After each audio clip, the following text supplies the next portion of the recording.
m'appelle Ibrahim Ouassari, je suis un pur produit molenbeekois. Je suis né, j'ai grandi à 50 mètres d'ici. Je suis entrepreneur et je suis aussi l'un des fondateurs de Molengeek. J'ai eu un parcours scolaire assez difficile parce que, en tout cas au début, ça allait très bien. Donc toute ma primaire, je l'ai passé les deux doigts dans le nez, j'ai envie de dire. J'étais un très bon élève. Et à partir de 13 ans, dès que j'ai passé ma première secondaire, j'ai complètement décroché. Je n'avais plus aucune envie de m'investir à l'école. Et j'ai plus jamais réussi une année scolaire après ma première secondaire. Pour moi, c'était une réelle souffrance d'aller à l'école. Alors que je suis l'avant-dernier d'une famille de 8, j'ai 2 frères ingénieurs, j'ai un frère qui est juge, j'ai une sœur qui est licenciée de l'université de Cologne. Donc des grosses têtes, j'en ai plein à la maison, j'avais plein de rôles modèles, mais c'est juste que ce système ne me convenait pas à moi, je ne m'épanouissais pas. Ça va? Ça va? T'as étudié toi? Non, pas beaucoup. Moi je me rappelle, à 12-13 ans, on s'est rencontrés à 12-13 ans, je pense, tu l'as dit. Ouais. T'aimais pas l'école, toi, je me rappelle. J'aimais pas l'école. J'aimais pas l'école. Toi, tu lâchais pas prise. Tu suis l'école, tu vas jusqu'à l'UNIF, tu cartonnes. À la fin, tu suis mes conseils du gars qui a décroché à 13 ans, tu vois. Mais après, c'est moi qui te conseille pour ton business après. Ouais, ben ça, c'est ton métier. Ça, c'est ton métier, tu vois. Ouais, t'as appris à l'école un métier, et moi, j'ai appris dans l'école de la vie. C'est ça. Pendant mon décrochage scolaire, mes parents m'ont beaucoup soutenu, ma famille m'a beaucoup soutenu, donc elle m'a laissé le choix d'essayer beaucoup de choses. J'ai vraiment tout essayé. Je suis passé de général à professionnel, j'ai fait de la menuiserie, de la mécanique, de la soudure, de l'électricité, de l'horticulture. J'ai fait même une école de peinture, mais genre peinture crépi, quoi. La super nouvelle, ça se dit. Pour mes parents, au début, c'était une grande déception pour eux, parce qu'ils me voyaient déjà avec mon petit panneau docteur Ouassari devant ma porte du bureau. Donc voilà, ça, ils s'y sont fait, donc il n'y aura pas de docteur Ouassari. Mais j'ai quand même réussi à trouver ma voie hors système scolaire grâce à leur soutien. Et ça, c'est quelque chose qui était hyper important dans mon parcours. À cette époque-là, lors de mon décrochage scolaire, j'ai commencé à fréquenter les maisons de quartier qui m'intéressaient énormément parce qu'on faisait plein d'activités différentes. Et donc, dès que j'ai pu, donc à 16 ans, j'ai passé une certification, un diplôme pour devenir éducateur. Donc, je l'ai eu et j'ai commencé à en faire mon job étudiant. Et puis, c'est devenu mon travail à temps plein à mes 18 ans. Et l'idée, c'est que j'allais avec mes amis au bowling, au cinéma, et j'étais payé pour, ça me plaisait bien. Et entre-temps, je me suis rendu compte au fait qu'à partir d'un certain âge, 16, 17, 18, 20 ans, ça dépend du jeune, il recherche plus des perspectives d'avenir, des projections dans le futur, des choses concrètes pour leur avenir. Et ça, moi, en tant qu'animateur à l'époque, je ne pouvais pas leur amener grand-chose. Juste un peu de divertissement et c'est à partir de là que moi j'ai démissionné de ce travail parce que je ne m'épanouissais plus là-dedans et je trouvais plus de sens à ce que je faisais avec des adolescents.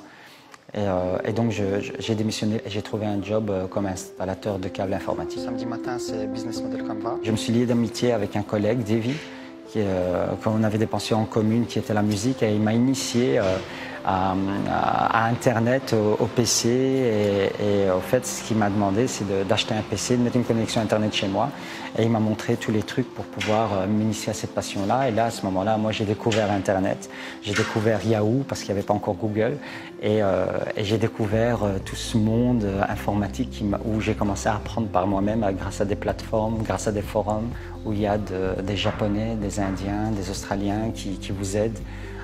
Quand vous avez un problème, il suffit de vous poser la question et eux vous répondent, et ça juste par solidarité.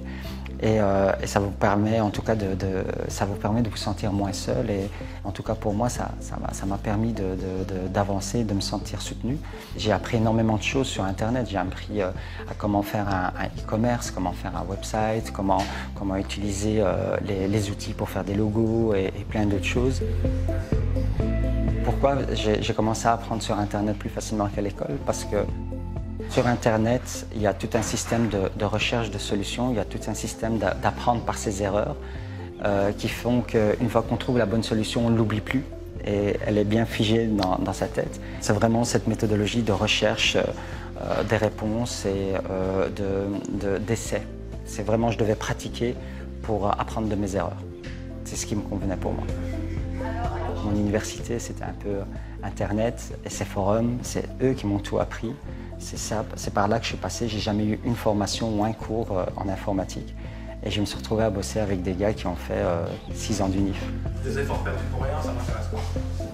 Je veux l'optimisme. Il y en a combien qui soient par rapport aux qui réussissent en général? Je te dis, j'avais rien moi. T'as vu ma gueule d'arabe, je suis né à Molenbeek, j'ai quitté l'école à 13 ans. Je vais être le maître du monde ou quoi. Enfin, les gens me disaient, va rouler un taxi, frère. Si t'as un permis de conduire, va prendre un taxi.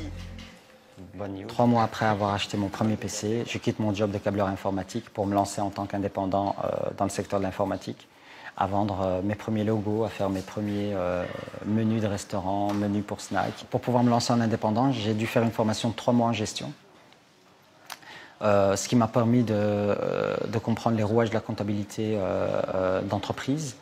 Et c'est une formation qui est vraiment accessible, qui est gratuite et qui pour moi, est l'une des plus utiles que j'ai fait. On essaie d'optimiser nos plannings, comme ça il y a toujours quelqu'un d'entre nous dans le bâtiment. Okay. Ça va? Et moi je m'adapterai à vos horaires. Okay.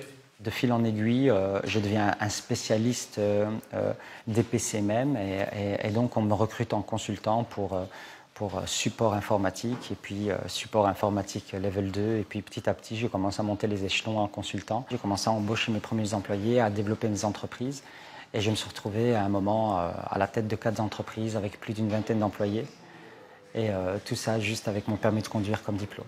C'est en t'amusant que tu fais les choses bien et c'est en étant passionné que tu es le meilleur. Je rigole pas, les gens associent réussite à pénibilité, c'est pas vrai. Dis-moi un gars qui est le meilleur dans son domaine, qui en a bavé. C'est tous leur passion. Suite à ce succès, je suis devenu un rôle modèle dans le quartier et on m'invite dans les écoles pour inspirer les jeunes pour qu'ils restent à l'école. Hein. Donc j'arrivais à leur expliquer que l'école c'était important et qu'ils devaient continuer et en parallèle faire leurs recherches eux-mêmes sur Internet s'ils voulaient évoluer dans l'informatique. Mais à côté de ça, il y avait toute une frange de jeunes qui avaient déjà quitté l'école, qui pour cela, j'avais pas de réponse toute faite et j'avais pas de réponse à leur donner, sauf va sur Internet et apprends par toi-même. Et ça, c'est difficile quand on est tout seul. Je voulais leur prouver à ces jeunes qui avaient quitté l'école, qui étaient sans diplôme, que la réussite dans le domaine de la technologie était accessible et qu'ils en étaient capables. Il suffisait d'y mettre la bonne volonté et avoir la bonne méthodologie. Et ça a été vraiment un déclic pour moi, pour la création de Molenbeek.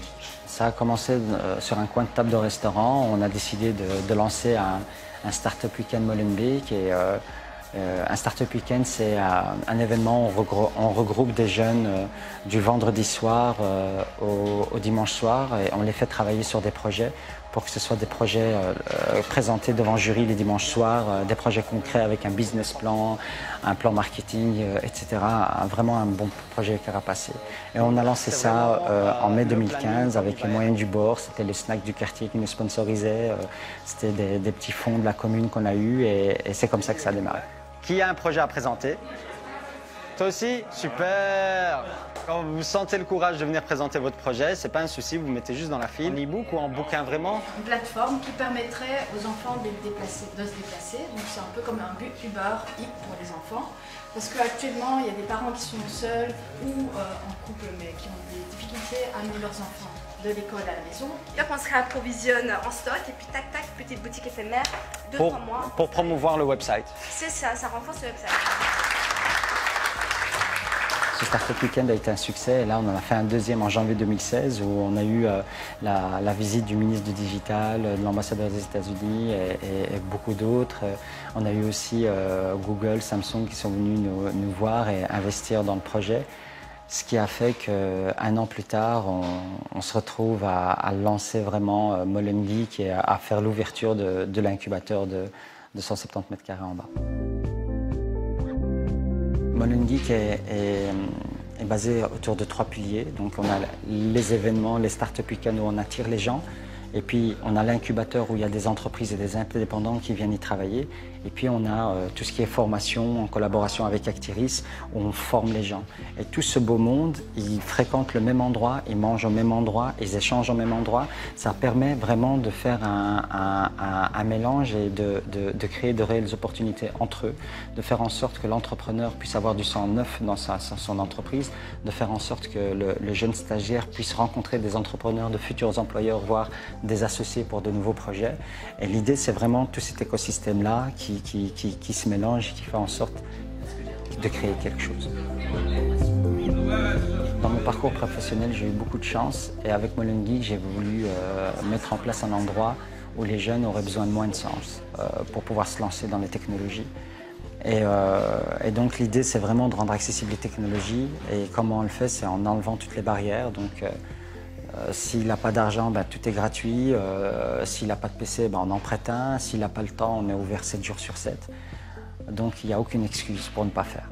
Aujourd'hui, je développe Molengeek, je tiens les partenariats avec le secteur public, que ce soit le plan Catch ou Actiris, mais aussi du secteur privé comme Google ou Facebook. Proud to see what you've been able to do with the space and within the community. It's fantastic. Right. Ryan, thank you. Best of luck. Let us Je suis quelqu'un qui est très chanceux parce que j'ai toujours fait ce que je voulais, et ce que j'avais envie de faire, ce que j'aimais faire. Ça a beaucoup évolué. Là maintenant, je fais vraiment tout ce qui est réunions de partenariat. Je fais même juste les premières réunions et après j'essaie de déléguer ça aux gens pour continuer. Là, on est vraiment au niveau entrepreneuriat, donc création d'entreprise, création d'emploi. Donc ils viennent tous travailler soit sur leur start-up, soit sur leur idée, soit sur leur entreprise. Et vous les coachez alors? Nous, on a des coachs en finance, en marketing, en business. Je suis très optimiste pour le futur parce que vu comment ça prend forme et vu le soutien qu'on a et vu surtout les résultats qui en ressortent, je pense que maintenant, quand un jeune qui n'a pas de diplôme vient me voir et qui veut se lancer dans les technologies, je lui dis, tu n'as aucune excuse pour ne pas faire.